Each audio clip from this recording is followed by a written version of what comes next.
Minister, this month marks the 3rd anniversary of the biggest mobilisations this country has ever seen. Over 150,000 people mobilised 3 years ago against water charges. I was one of them people. Something struck me at the time when your colleague Gino Kenny said that this was more than just about water charges. And he was very, very right.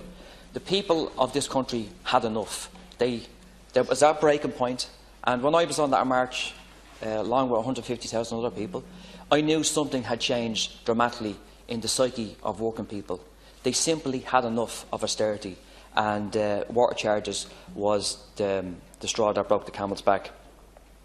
And defeat is contagious. It's very contagious. You can get down on yourself because you're defeated all the time. But that contagion turned into resistance and a confidence in working people. Now, since then, Minister, there's been 9 marches, anti-water charges marches, which have been fantastic. Literally brought hundreds of thousands of people back on the street. It gave people confidence. It gave people a sense that they weren't going to be defeated constantly all the time. And it was a brilliant occasion to be there, along with many, many other people. And in my sense, it gave people, it politicised people, it radicalised people, it mobilised people, and it gave people a new sense of that they can actually defeat the water charges, which was extremely important. Minister, in a parallel universe, had the water charges, had your side won,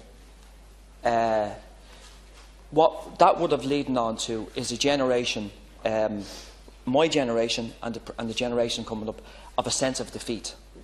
And you know what? The sense of defeat is a hard thing to get rid of. A hard thing to get rid of.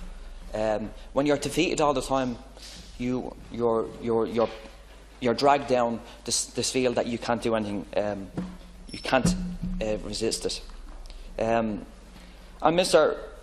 Overall, we have defeated the water charges in all but name. I have no doubt about that. And the bill is it's more about a kind of face-saving exercise more than anything else. And what defeated the water charges was one key thing, and the key thing was people power.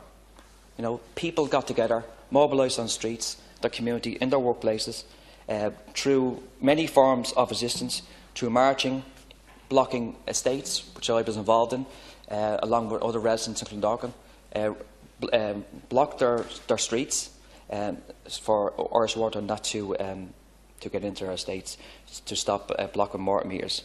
So that was a key kind of figure of defeating the water charges, plus also the boycott of the charges. So I know sometimes Fianna Fáil say that they were kind of the catalyst that defeated the water charges. I think that is kind of laughable at the end of the day. It was people power that won it. So look, Minister, it's great that the water charges have been defeated in essence. Now, obviously, the bill that you're trying to propose, the water services bill, leaves the door open, and there's no doubt about that. There's a deliberate, a vague, essence to this bill, that the excessive use, that if a person uses so much water, that it still can be open in the future. There's no doubt about that. Over the last 35 years, we've been always open to the idea that water charges will be brought in some manner. But the key thing to it is that they will be defeated. Back then, they were defeated now, and they'll be defeated in the future. And that's really good. Mr. Just in conclusion, I think there was many things during the water charges debate that went on for the last 4 years that kind of stuck out in most people's heads. I think one of the amazing things was, as I said, people power.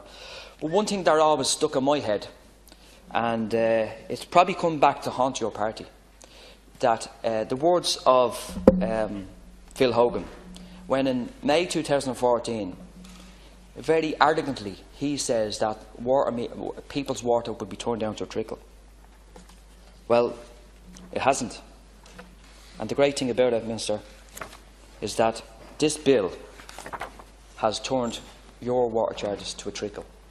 And that's what this bill is about. It's nothing more than a trickle of what you have proposed. And people power have defeated the water charters. So in my eyes, Minister, resistance is never futile. Thanks. My Deputy Ruth.